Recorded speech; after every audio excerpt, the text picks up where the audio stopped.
ಮೇ ತಿಂಗಳ ಅಂತ್ಯದೊಳಗೆ ಇಂದ್ರಾಳಿ ರೈಲ್ವೆ ಸೇತುವೆ ಕಾಮಗಾರಿ ಮುಗಿಯದಿದ್ದರೆ ಸಂಸದ ಕೋಟ ಶ್ರೀನಿವಾಸ್ ಪೂಜಾರಿ ಅವರ ಕಚೇರಿಗೆ ಮುತ್ತಿಗೆ ಹಾಕುತ್ತೇವೆ ಎಂದು ಉಡುಪಿ ನಗರ ರಾಷ್ಟ್ರೀಯ ಹೆದ್ದಾರಿ ಹೋರಾಟ ಸಮಿತಿಯ ಪ್ರಧಾನ ಸಂಚಾಲಕ ಅಮೃತ್ ಶೆಣೈ ಎಚ್ಚರಿಕೆ ನೀಡಿದರು. ಉಡುಪಿಯಲ್ಲಿ ಸುದ್ದಿಗೋಷ್ಠಿಯಲ್ಲಿ ಮಾತನಾಡಿದ ಅವರು, ಜೂನ್ 1ರಂದು ಶಾಲಾ ಮಕ್ಕಳು ಯಾವುದೇ ಭಯ ಇಲ್ಲದೆ ಆರಾಮವಾಗಿ ಶಾಲೆಗೆ ಹೋಗುವ ವಾತಾವರಣವನ್ನು ಸೃಷ್ಟಿಸಬೇಕು. ಇಲ್ಲದಿದ್ದರೆ ನಾವು ಮತ್ತೆ ಬೀದಿಗಿಳಿಯುತ್ತೇವೆ.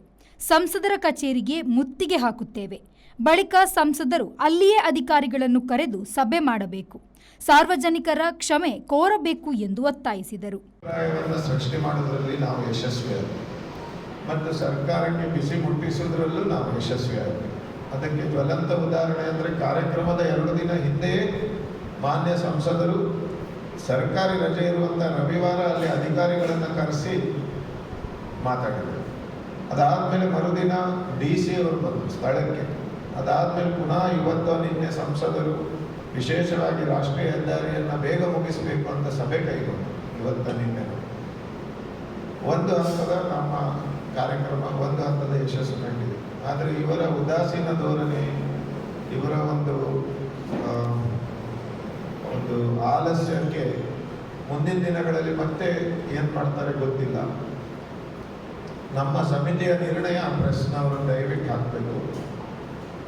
ಶ್ರೀನಿವಾಸ್ ಪೂಜಾರಿ ಅವರು ಮತ್ತು ಅನೇಕ ಅವರ ಪಕ್ಷದವರು ಮಾತಿಗೆ ಮುಗಿಯುವ ಹಂತದಲ್ಲಿ ಇವರದ್ದು ಪ್ರೊಟೆಸ್ಟ್ ಮುಗಿಯುವ ಹಂತದಲ್ಲಿ ಹೇಳ್ತಾರಲ್ಲ, ಅದಕ್ಕೊಂದು ಮಾನದಂಡ ಇಲ್ಲ. ಆ್ಯಕ್ಚುಲಿ ಮುಗಿಯುವ ಹಂತ ಅಂದರೆ 1 ತಿಂಗಳಿರುವಾಗ ನಾವು ಹೇಳ್ಬೋದು, 1 ವಾರ ಇರುವಾಗ ಹೇಳ್ಬೋದು. ಸಾಮಾನ್ಯವಾಗಿ ಯಾವುದೇ ಒಂದು ಕಟ್ಟಡ ಕಾಮಗಾರಿ, ರಸ್ತೆ ಕಾಮಗಾರಿಯನ್ನು ಮುಗಿಯುವ ಹಂತ ಅಂತ ಹೇಳಬೇಕಾದ್ರೆ ಮ್ಯಾಕ್ಸಿಮಮ್ 1 ವಾರ, 10 ದಿನ, 20 ದಿನ ಅಲ್ವಾ ರಮೇಶ್?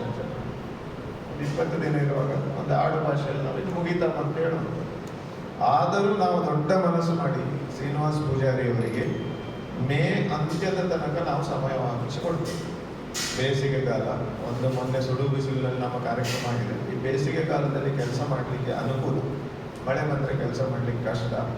ಈ ಬೇಸಿಗೆ ಕಾಲ ಮುಗಿಯುವಾಗ 1ನೇ ತಾರೀಕು ಶಾಲೆ ಪ್ರಾರಂಭ ಆಗುವಾಗ ಆ ಇಂದ್ರಾಳಿ ಶಾಲೆಯ ಪುಟಾಣಿ ಮಕ್ಕಳು ಯಾವ ಭಯ ಇಲ್ಲದೆ ಆರಾಮಾಗಿ ಶಾಲೆಗೆ ಹೋಗುವಂಥ ವಾತಾವರಣ ತಾವು ಸೃಷ್ಟಿ. Sreejith, V4 news, Udupi.